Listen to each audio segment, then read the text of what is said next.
اعوذ باللہ من الشیطان الرجیم بسم اللہ الرحمن الرحیم۔ اور مدین والوں کی طرف ہم نے ان کے بھائی شعیب کو بھیجا۔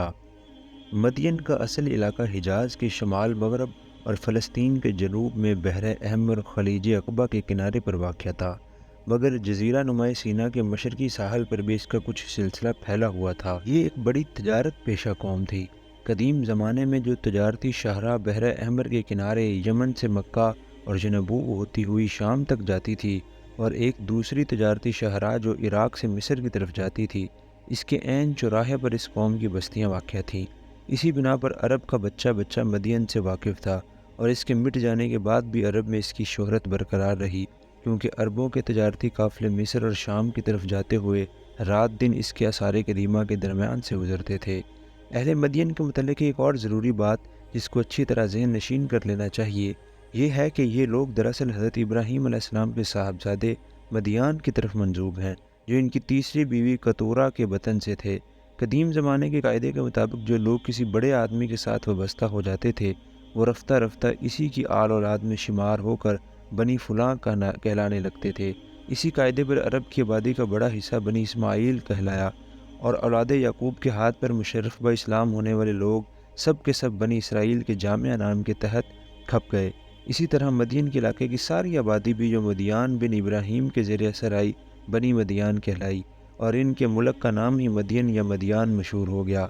اس تاریخی حقیقت کو جان لینے کے بعد یہ گمان کرنے کی کوئی وجہ باقی نہیں رہتی کہ اس قوم کو دین حق کی آواز پہلی مرتبہ شعیب کے ذریعے سے پہنچی تھی۔ در حقیقت بنی اسرائیل کی طرح ابتداً وہ بھی مسلمان ہی تھے، اور شعیب علیہ السلام کی ظہور کے وقت ان کی حالت ایک بگڑی ہوئی مسلمان قوم کی سی تھی، ایسی ظہور موسیٰ علیہ السلام کے وقت بنی اسرائیل کی حالت تھی۔ حضرت ابراہیم علیہ السلام کے بعد 600-700 برس تک مشرک اور بد اخلاق قوموں کے درمیان رہتے رہتے یہ لوگ شرک بھی سیکھ گئے تھے اور بد اخلاقیوں میں مبتلا ہو گئے تھے، مگر اس کے باوجود ایمان کا دعویٰ اور اس پر فخر برقرار تھا۔ شعیب نے اپنی قوم سے کہا، اے برادران قوم، اللہ کی بندگی کرو، اس کے سوا تمہارا کوئی خدا نہیں ہے۔ تمہارے پاس تمہارے رب کی صاف رہنمائی آ گئی ہے، لہٰذا وزن اور پیمانے پورے کرو، لوگوں کو ان کی چیزوں میں گھاٹا نہ دو۔ اس سے معلوم ہوا کہ اس قوم میں دو بڑی خرابیاں پائی جاتی تھی، ایک شرک اور دوسرے تجارتی معاملات میں بددیانتی، اور انہی دونوں چیزوں کی اصلاح کے لیے حضرت شعیب مبعوث ہوئے تھے۔ اور زمین میں فساد برپا نہ کرو جب کہ اس کی اصلاح ہو چکی ہے۔ یہاں خصوصیت کے ساتھ حضرت شعیب کے اس قول کا اشارہ اس طرف ہے کہ دین حق اور اخلاقی صالح پر زندگی کا جو نظام انبیاء سابقین کی ہدایت و رہنمائی میں قائم ہو چکا تھا، اب تم اسے اپنی اعتقادی گمراہیوں اور اخلاقی بدراویوں سے خراب نہ کرو، اسی میں تمہاری بھلائی ہے اگر تم واقعی مومن ہو۔ اس فکرے سے صاف ظاہر ہوتا ہے کہ یہ لوگ خود مدعی ایمان تھے۔ جیسا کہ اوپر ہم اشارہ کر چکے ہیں، یہ دراصل بگڑے ہوئے مسلمان تھے، اور اعتقادی و اخلاقی فساد میں مبتلا ہونے کے باوجود ان کے اندر نہ صرف ایمان کا دعویٰ باقی تھا بلکہ اس پر انہیں فخر بھی تھا۔ اسی لیے حضرت شعیب نے فرمایا کہ اگر تم مومن ہو تو تمہارے نزدیک خیر اور بھلائی راست بازی اور دیانت میں ہونی چاہیے، اور تمہارا معیار خیر و شر ان دنیا پرستوں سے مختلف ہونا چاہیے جو خدا اور آخرت کو نہیں مانتے۔ اور زندگی کے ہر راستے پر رہزن بن کر نہ بیٹھ جاؤ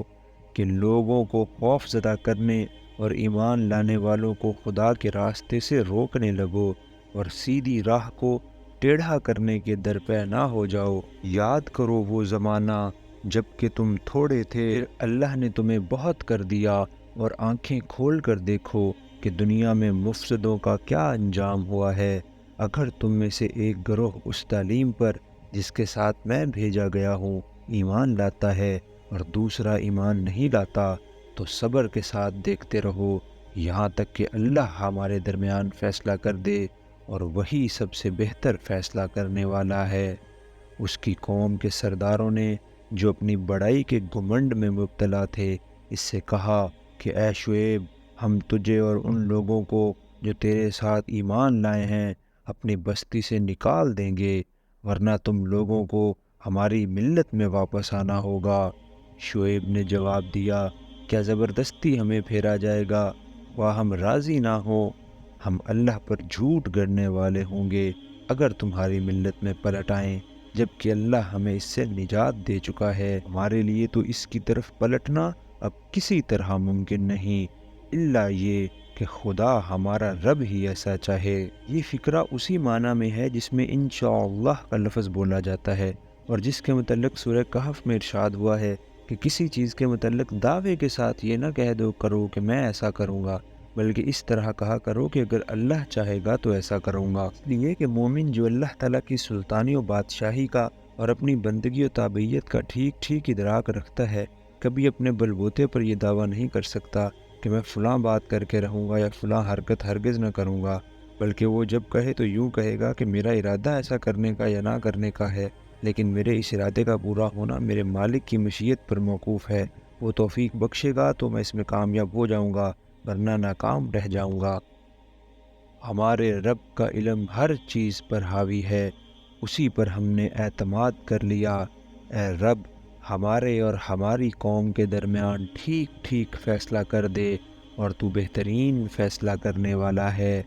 اس کی قوم کے سرداروں نے جو اس کی بات ماننے سے انکار کر چکے تھے، آپس میں کہا، اگر تم نے شعیب کی پیروی قبول کر لی تو برباد ہو جاؤ گے۔ اس چھوٹے سے فکرے پر سے سرسری طور پر نہ گزر جائیے، یہ ٹھہر کر بہت سوچنے کا مقام ہے۔ مدین کے سردار اور لیڈر دراصل یہ کہہ رہے تھے، اور اسی بات کا اپنی قوم کو بھی یقین دلا رہے تھے، کہ شعیب جس ایمانداری اور راست بازی کی دعوت دے رہا ہے اور اخلاق و دیانت کے جن مستقل اصولوں کی پابندی کرانا چاہتا ہے، اگر ان کو مان لیا جائے تو ہم تباہ ہو جائیں گے۔ ہماری تجارت کیسے چل سکتی ہے اگر ہم بالکل ہی سچائی کے پابند ہو جائیں اور کھرے کھرے سودے کرنے لگیں، اور ہم جو دنیا کی وہ سب سے بڑی تجارتی شاہراہوں کے چوراہے پر بستے ہیں اور مصر و عراق کی عظیم الشان متمدن سلطنتوں کی سرحد پر آباد ہیں، اگر ہم قافلوں کو چھیڑنا بند کر دیں اور بے ضرر اور پرامن لوگ ہی بن کر رہ جائیں، تو جو معاشی اور سیاسی فوائد ہمیں اپنی موجودہ جغرافیائی پوزیشن سے حاصل ہو رہے ہیں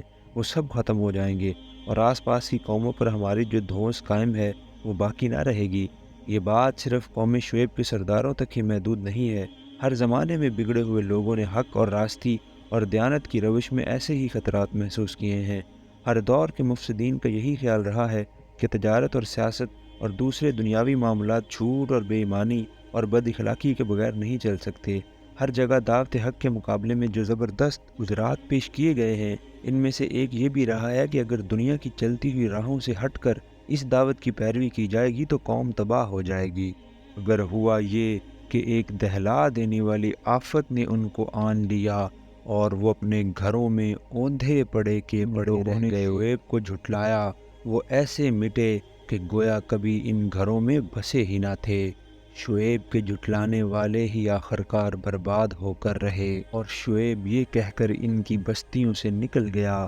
کہ اے برادران قوم، میں نے اپنے رب کے پیغامات تمہیں پہنچا دیے اور تمہاری خیر خواہی کا حق ادا کر دیا، اب میں اس قوم پر کیسے افسوس کروں جو قبول حق سے انکار کرتی ہے۔ جتنے قصے یہاں بیان کیے گئے ہیں، ان سب میں سرے دل براں در حدیث دیگراں کا انداز اختیار کیا گیا ہے۔ ہر قصہ اس معاملے پر پورا چسپاں ہوتا ہے جو اس وقت محمد صلی اللہ علیہ وسلم اور آپ کی قوم کے درمیان پیش آ رہا تھا۔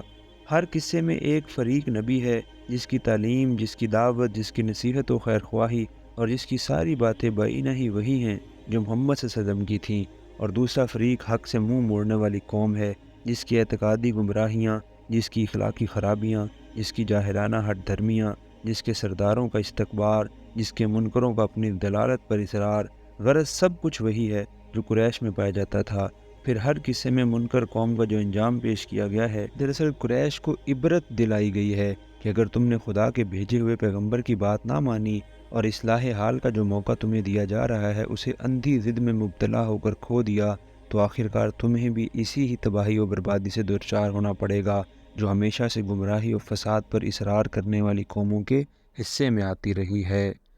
صدق اللہ العظیم۔